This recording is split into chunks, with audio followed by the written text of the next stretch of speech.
Yesterday, we tried to reach all 292 Republicans in Congress to ask how they felt about Donald Trump's defense of white supremacist protesters. One called us back. But this morning, South Carolina Senator Tim Scott, the only black Republican in the Senate, did much more than that. He invited us to his hometown to make his position on the president and racism clear.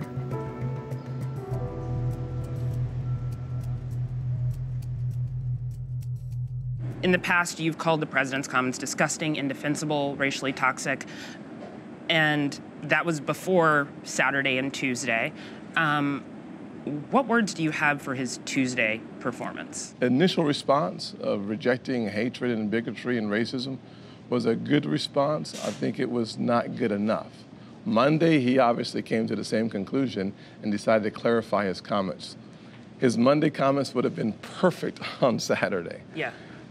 His Tuesday comments started erasing parts of his Monday comments. Yeah. I think he was very clear on the rejection of hatred and bigotry and racism.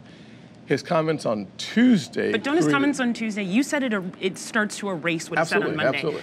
Then why should people believe that the comments on Monday were actually something that he believed? No doubt about it. I'm not going to defend the indefensible. I'm not here to do that. I'm here to be clear and to be concise and succinct. His comments on Monday were strong. His comments on Tuesday started erasing the comments that were strong. What we want to see from our president is clarity and moral authority, and that moral authority is compromised when Tuesday happens. There's no question about that. We should all call that on the carpet. I certainly have. So does the president have moral authority now? I think he has it. He's losing a part of it. He has it? You think so? Absolutely. We elected him as president, so there's no question that we gave him moral authority. The problem is that in this situation of the last 3 or 4 days, what we've seen is that moral authority being compromised by the lack of clarity, by what we have seen as the pivot backwards, which is very unsettling for many Americans, to include me. One of the most powerful things a president has, as literally the leader of the free world, are his words. Absolutely. What he says. If, in the case of neo-Nazis walking the streets, the president can't give us the words to know that, like, he's leading all of us, then how do you continue to work with him? If tax reform is in the best interest of this country, and it is, you work with him to get it accomplished. If solving our healthcare crisis in this nation is in the best interest of the people of this country, you work with the president to get that done. So, just to be clear, yes, ma'am. Someone who seemed to sympathize to a certain extent with some of what we saw, that is better to have in the White House than a Democrat. We cannot, even though some people want to go back and rewrite history, we can't rewrite history on November the 8th of 2016.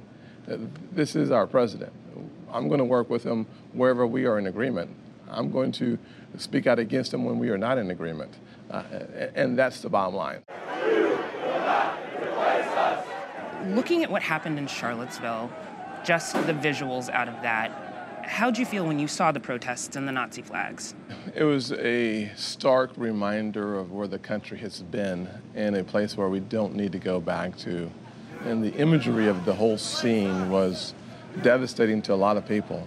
I received a number of phone calls from African Americans who are old enough to have seen it and experienced it the first time. I can't articulate the devastation in the voices that I heard. I can't explain to you how many people went back as if it were yesterday. And we can't go back there again. But we are there, aren't we? I don't think we're there. Here's the big difference.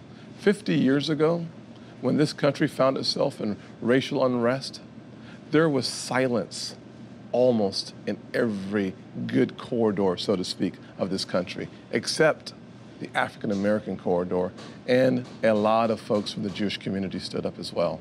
This time around, this is a very different country and a very different response. We may have some challenges without any question. Racism is real, it is alive, it is here, but the response from the vast majority of this country is diametrically opposite of the response in the 60s.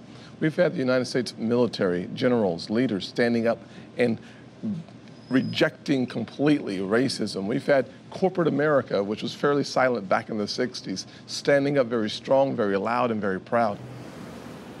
We're in Charleston. Yes. This was the first state to secede. One, should these statues be coming down?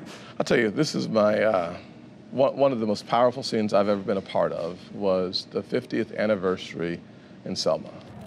Having a front row seat to President Obama standing in front of the Edmund Pettus Bridge with all the dark history on that bridge was the most powerful racial scene I've been a part of in maybe my lifetime.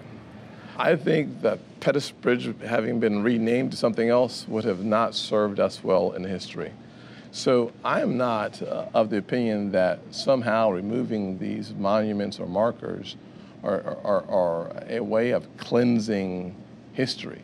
I think keeping the markers and monuments is a wonderful way of reminding us of how dark the human soul can get and how bright the light can be afterwards. But a lot of people have not been as clear as you've been in this interview about what the president said. Are other Republicans not saying it the way you are saying it to me because they are afraid of alienating the president's base? I don't think so. I honestly think that each of us have had different experiences.